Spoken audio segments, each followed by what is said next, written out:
Well, hey, friends, welcome again to the next episode of Mike's podcast. And we're going to get back into Job here in just a little bit. But first, before we get into that, I have my first guest this episode. Guest, would you say hi? Hello. So this is my son Isaac, and I wanted to have Isaac on here because he is getting a little bit of internet fame in my small corner of the internet world right now. Because we are taking a picture every night of the growth of his mustache. We're calling it Quarantine Stash, and we're posting it on Instagram stories every night. And so if you don't follow me on Instagram, it's M Goldsworthy, and you can go through all of the days that we've done so far. We have it as a highlight there on the profile. But Isaac, tell us, how did the Quarantine Stash get started? Do you remember how you decided to grow this? Well, I don't really like to shave my stash. So I've only shaved like 2 or 3 times in total. And I one day it was like at the beginning of quarantine, you were asking me if I wanted to if you told me that I needed to shave my mustache, and I said no, I don't really want to do that. And so then you told me, you know what? If you want to, we cannot shave your mustache until after quarantine. And so then it started. So, how does your mom feel about your quarantine stash? I don't think she was very excited about it at first, but she's getting a little bit more into it. Okay. And then, how often does your mom ask you to shave your stash, and how often do you actually shave it? Every couple of months or so, when it starts to show, she'll ask me to shave it, and it'll, after a couple of times, I'll be like, you know what, fine, I'll shave it. Every couple of months. I thought it was like every 2 weeks she asks you to shave, and that you shave about every 3 months. Yeah, that's probably accurate. That's probably accurate. All right, my last question is one of the things, the responses that we've gotten. So I get every time, I was telling Isaac, every time like I talk to a pastor from somewhere around the country, one of the first things that they say is, hey, before we talk about whatever we're going to talk about, can I just tell you, I'm loving your son's quarantine stash. But one of the comments that we get is people say, like, it doesn't look like it's growing. And so I told you that, Isaac. What's your response to the people who say it doesn't look like the stash is growing? Well, I said, if you took a picture of a plant growing every single day, you wouldn't really notice the difference. But then after a couple of weeks, if you looked at the very first picture and the very last picture, you would see a difference. All right. And where can our friends find you on social media?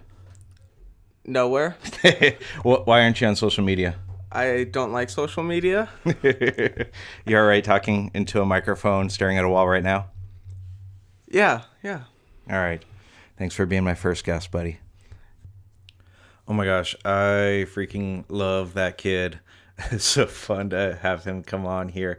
And so, if you've tracked with any of the quarantine stash photos of Isaac, you should know that all of the poses that he's offering, they're his poses. He's coming up with it all. And so that's been super fun.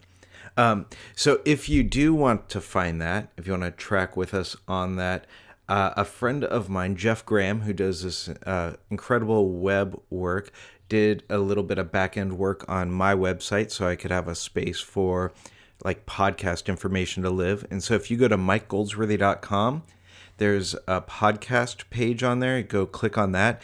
And under today's podcast episode, so the third episode, you'll find like links to those pictures. You'll find links to, actually, I also have, if you're not following me on social media, I have put out several times that I'm doing Zoom calls with people, these 25-minute Zoom calls for whatever. It's been fascinating. I've met with like pastors around the country. I have met with just individuals, some people who I have known, some people I haven't known, and some of it's been pastoral care stuff, just talking through junk in life right now. Some of it's been like strategy for church stuff. Some of it's like working through sermons and figuring out like how do you preach right now, and some of it's like not even having to do with right now, but just talking about larger church strategy and even some theology stuff. So I would love to I'd love to do that with you. So if you want to connect right now, I've got some time right now, and I've got a link to be able to do that at mikegoldsworthy.com. Go to the podcast section. It'll be under this specific podcast. But now I want to move into what we've been talking about for a few episodes already, as we're kind of working through the book of Job and asking what are the things that are going on there that are speaking to us now in our moment today. I'm calling this series When My Answers Don't Work, because that seems to me to be one of the major overriding themes of this ancient story. Is it's confronting us with the reality that there are times where we've got answers that don't seem to work out, and never more is that more apparent in this book than what we're going to look at today, the way that Job's friends respond to him. But before we get to his friends' responses, want to sort of set it up, remember where we have been. So what we discovered last time is that Job's friends see what's happened to him. They see his suffering, and they come to bring him comfort. And they sit with him in his suffering for 7 days. And for 7 days, they're in silence. For 7 days, they're just there. They're in it. They recognize that there's nothing that we can say. There's nothing we can do. All we can do is just be with you here. We can acknowledge the suffering, and we can sit with you in the suffering. And then Job, appropriately, is the one who breaks the silence. I mean, he should be. He's the one who's suffered. He's the one who's gone through all of the crap. And so he's the one who gets to break the silence. And chapter 3 begins with Job's sort of first monologue. It says this. It says that after this, Job opened his mouth and cursed the day of his birth. Like, the first thing that he does is he curses the day of his birth. This begins this whole like series of these long Shakespearean like monologues, because remember, the book of Job is written a bit like a play, and everything that's happened before this is sort of setting up the bulk of the play, these long back and forth monologues. And so Job begins this whole thing, and next week we're going to spend more time talking about what happens with Job and what he's doing. But to start to understand his friends' responses, we need to know a little bit about Job's response. We need to know that what Job does is he starts like speaking out of anger with God. Like, he's upset. He's like, why was I freaking born? Like, it would have just been easier to just been better. All of this calamity, all of this stuff, all of this suffering, all of this junk, it wouldn't have happened. And he directs all of that anger towards God. He questions what God does. He questions what God doesn't do. And honestly, as you read through the book of Job, you find Job gets a bit whiny at times. He plays the victim card a bit. And it's completely understandable, isn't it? With all that's been taken away from him, with all that he has happened to him, it's understandable, but that's where Job has been coming from.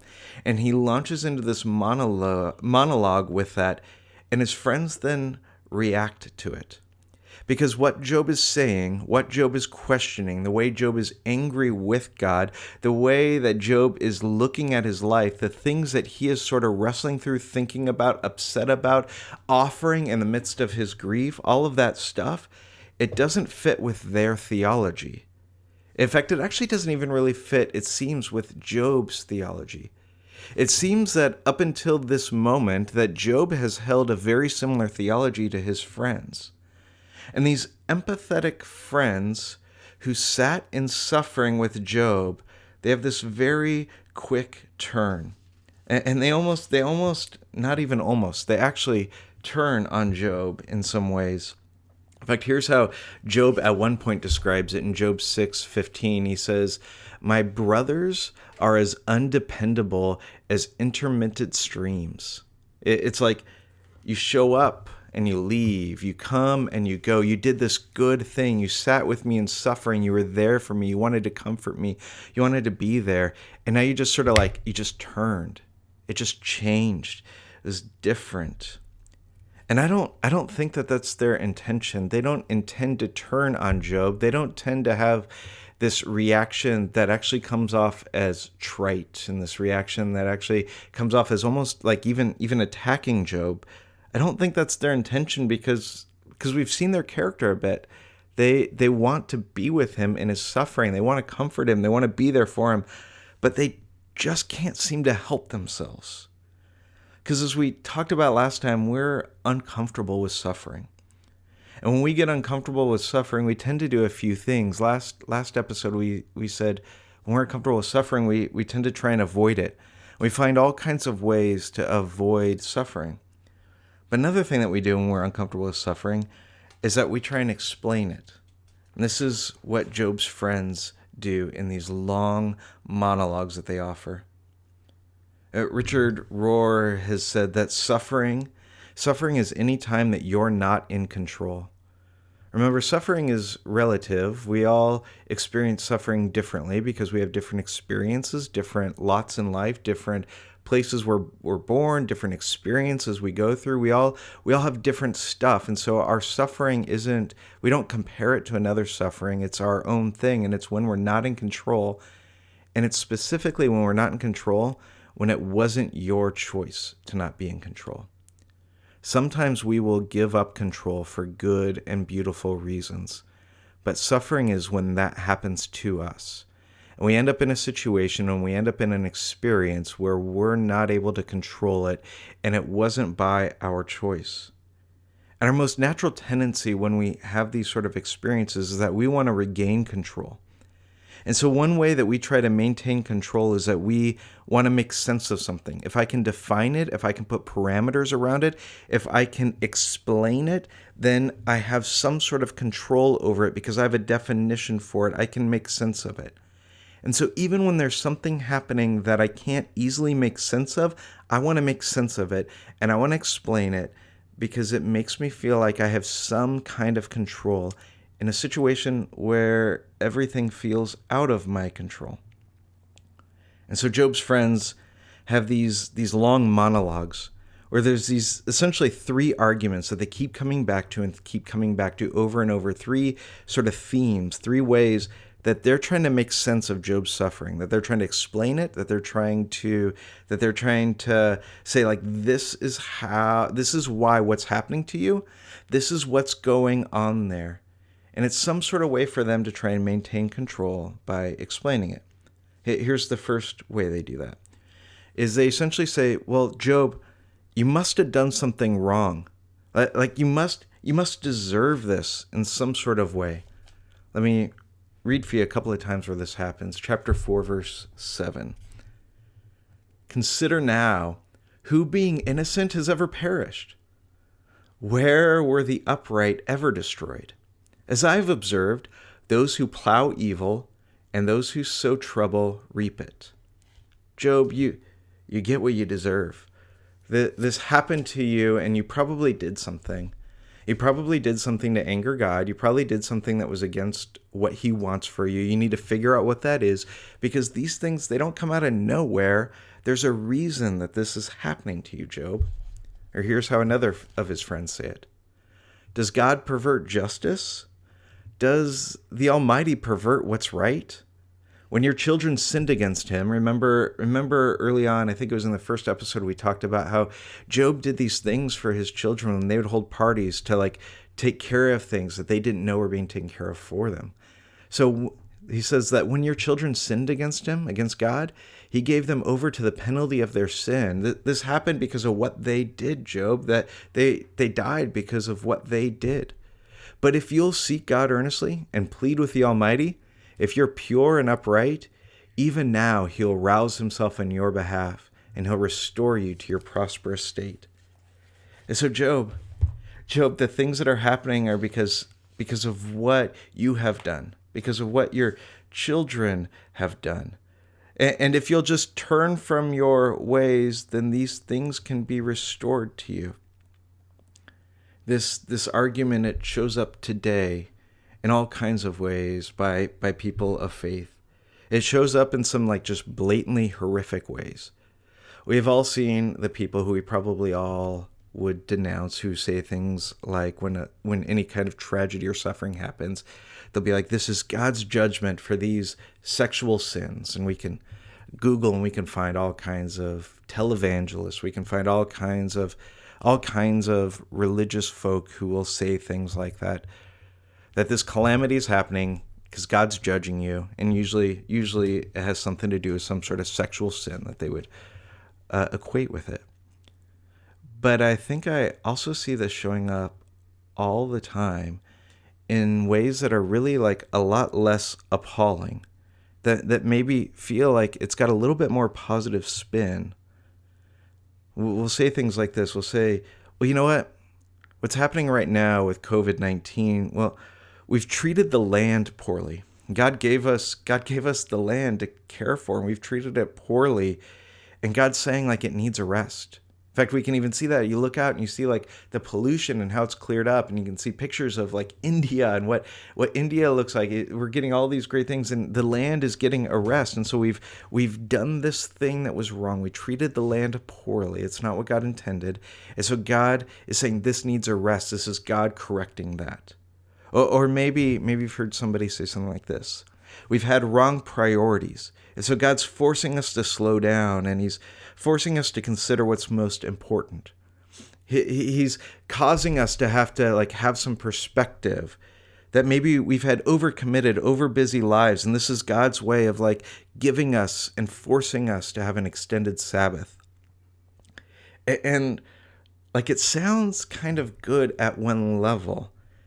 It's this positive spin, though, that's really saying the same thing that Job's friends are saying you weren't living the way that God created you to live.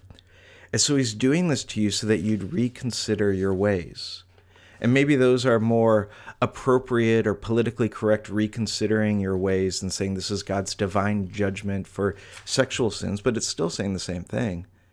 It's at the root, it's the same thing. It's saying like you're not doing the thing that God intended for you to do. You're not caring for the land in the way God intended for you to care for it. You're not slowing down, living with rhythms of life the way that God intended for you to. You're not living with the right kinds of priorities. And so God, maybe God's doing this so that you would readjust, that you'd refocus, so that you would like get in the right kind of alignment. And so that's the first argument that Job's friends give over and over and over. Second sort of argument that they give to Job. Job, the reason that you're suffering, that this suffering is happening to you, actually, they don't say the reason that this is happening to you. They say that in this suffering, Job, you need to have some perspective. Your suffering is only temporary. Here's one place where one of his friends says it, Job chapter 11, verse 13. It says, yet if you devote your heart to him, and if you stretch out your hands to him, if you devote your heart to God, stretch out your hands to God, if you put away the sin that's in your hand and allow no evil to dwell in your tent, then, free of fault, you'll lift up your face. You'll stand firm without fear. You'll surely forget your trouble, recalling it only as the waters gone by. Life will be brighter than noonday, and darkness will become like morning. It's this way of saying, Job, you're going to move past this. And Job, you're going to forget about it one day. It's just going to be a glimmer. It's going to be this like faint memory. It's going to be this distant memory, because your mourning is going to be turned into dancing. Your suffering is going to be turned into this positive thing. That this argument that his friends give, this is the like, you know what? In the scheme of things, this really isn't that big of a deal. This is like people saying, you know what? People have been through worse and they've gotten through it. Get some perspective here. What about the people who went through World War II? What about the rationing that happened then? What about what happened to the families of 9/11? What about what happened during the last major pandemic? What about these things? This is not bad compared to all of that. People have been through worse. They've gotten through it. Have some perspective, my friends. This is the people who are saying that. This is the people who are saying, you know what, you're going to look back at this and you're going to have fond memories of this time. You're going to have fond memories of the way that you had dinner with your family every night. You're going to have fond memories of the creative things that you came up with. You're going to have fond memories of this. Or this is the people who are saying, you know what? It's all going to work out in the end. It's all going to be good in the end. I don't know how it's all going to, but it's all going to be good in the end. In some sort of way, there's going to be this positive thing that's going to come out of it. And the problem with that is that while those are really great sentiments, what if it doesn't all work out in the end? And what about what if that's true maybe for some people? What about the people that it isn't true of? What about where that's not happening? What about where it isn't better? What about when it actually gets worse? What about all of that? I mean, has it ever been helpful to you when you have experienced some sort of loss? When you've gone through some sort of suffering yourself? Has it ever been helpful to you when somebody's like tried to offer some advice to give you some perspective in that moment? You break up with a significant other. Like, you know what? There's plenty of others out there, man. There's somebody who's so much better for you out there. Like, is that actually helpful? You got fired from your job. Your friend says, you know, one day you're going to see this as a defining moment. You're not there yet, but one day you're going to see this. Maybe your parent dies. And some well-meaning person of faith says to you, but you're going to see them one day in heaven, and then you'll get to spend all of eternity with them. And this is just this short period of time between now and eternity. And then when you're in eternity with them, you'll have all of that with them. And so don't treat this as if this is the be all end all. And it's all of these like well-meaning ways to try and have some sort of answer, to try and make some kind of sense of the suffering. But when you've been in those places and those things have been said to you, they come up short, don't they? It's what happens with Job's friends. It's the second thing that they say to him over and over. The third thing that we find them saying to him over and over is that, Job, God's trying to teach you something in this. And so what you need to do is you need to learn to pay attention to what is it that he wants you to learn in all of this. What can you learn from this suffering, Job? Here's one of the ways that his friends say it. Verse 17 of Job chapter 5. He says, blessed is the one whom God corrects. And so do not despise the discipline of the Almighty. For he wounds, but he also binds up. He injures, but his hands also heal.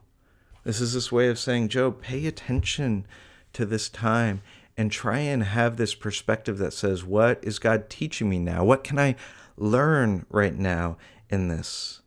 And when we say things like that, it's because we want there to be some sort of purpose. We want there to be some sort of reason for our suffering, that we don't want it to go to waste. We don't want it to just be this thing that happened. But the thing is, like, what if there are times where there is no purpose for the suffering? What if there are times where, like, crap happens and it just sucks? I think of this time where Jesus says the rain falls on the righteous and on the unrighteous. That calamity happens to good people and calamity happens to bad people, and there's not necessarily a reason for it. It just happens. It just kind of sucks. And so Job's friends have these answers. They have these nice, neat, clean, pat answers. And when you get to the end of Job, this long book, when you get to the end of it, here's what the Lord says. It says, after the Lord had said these things to Job, he then said to Eliphaz the Temanite, one of Job's friends, I am angry with you and your two friends, because you have not spoken the truth about me as my servant Job has. It's Job 42:7. I'm angry with you and your two friends, because you have not spoken the truth about me as your servant Job has. Now, again, next week, we're going to look at, like, what is it that Job said? Why is he being commended? But what's fascinating to me about this is that you could actually defend each of the views that his friends give in the Hebrew Scriptures, the three things that they say, the three themes that they come back to over and over and over again, that Job, you must have caused this, you must have some sort of evil begets evil, that you reap what you sow. You could defend that from the Hebrew Scriptures. Job, you need to have a bigger perspective, an eternal perspective. Your suffering is only temporary. Joy comes in the morning. You can defend that from the Hebrew Scriptures. The idea that like you're supposed to learn something in this. God disciplines those he loves, and you can learn something in this. You can defend that from the Hebrew scriptures. You could point me to chapter and verse and show me, no, Mike, these are valid arguments. The things that Job's three friends are saying, they're valid arguments. And yet, what the Lord says to them is he says, I'm angry with you because you have not spoken the truth about me. It seems, my friends, that it's actually possible that you can hold on to right theology and be wrong. They're so sure that they understand how God works that they can't for a moment consider that their answers maybe don't actually work here, that their answers maybe aren't universal truths, that their answers maybe are things that work in a certain situation and don't work in every situation. And we all have these moments, we all have these times when our experience doesn't match our theology. Now, I know for some of you, theology is this word that like you try and avoid, that you're like, I'm not a theologian, I don't have a theology. But the thing is, we all have theologies. Our theology is just basically our construct, our idea of what we believe about God. It's what we believe about how the world works. If you're an atheist, you have a theology about who God is, who God isn't.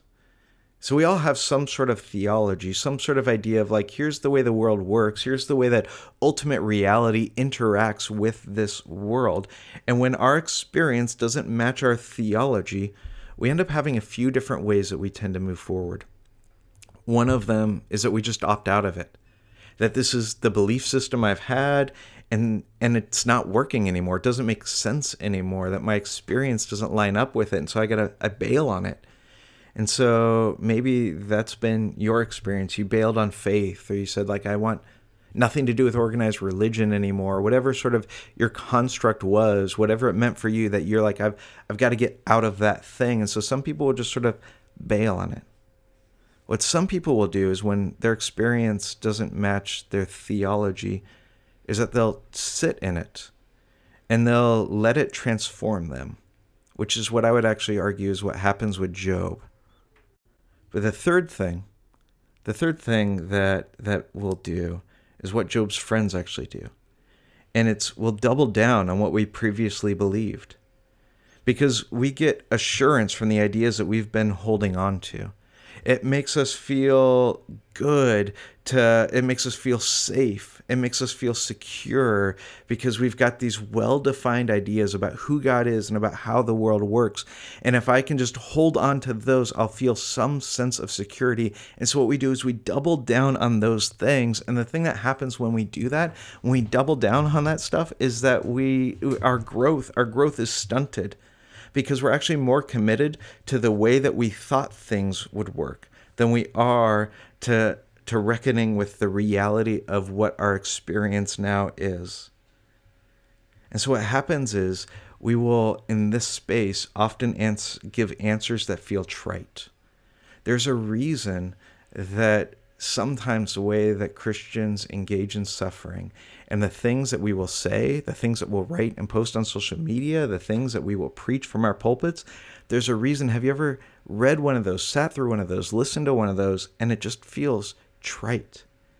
It feels trite when it's not engaging in the reality of our experience. That's just like, this is the way things are, and I'm going to hold on to the answers that I've always had. And regardless of what the experience now is, I'm going to keep going back and back and back to those answers. And the problem is that we will end up missing an encounter with God in the midst of our suffering, an encounter with what God is doing right here in this, the more and more that we cling to those old answers. I think of this one experience that Jesus has where it's in John chapter 5, and he's having this encounter with some of the religious leaders. And one of the things that he says to them that has messed with me over the years is he says to them, you study the scriptures diligently because you think that in them you have eternal life. These are the very scriptures that testify about me, yet you refuse to come to me to have life. He's like, you're so buried in this book, this good, beautiful, and wonderful book, that you actually miss what this book is pointing towards, because you think you can figure it all out from there. You think you're so stuck in the answers that are there. You know all of your good and right theology. You've got all of that, and yet you could be diligently searching the scriptures. You could be diligently studying the scriptures. You could have all of the right answers, and yet you could actually miss Jesus. It is entirely possible to hold on to right theology and to be wrong. And the sort of like Bible word, or the sort of like theological word we would call this, is we'd call it idolatry. And idolatry happens in the space when you're so committed to your view, you're so committed to your understanding of God, that you actually end up missing God. Because in trying to fully explain what God's doing in circumstances that are hard to explain, we're trying to exert control over that circumstance. We're trying to hold on to some sort of control in our lives. And in doing that, we'll hold on to the understandings that we've had, the definitions that we've held on to. We will hold on to those things because they are what make the most sense to us. And all of the while, we may be missing the God who's standing right in front of us.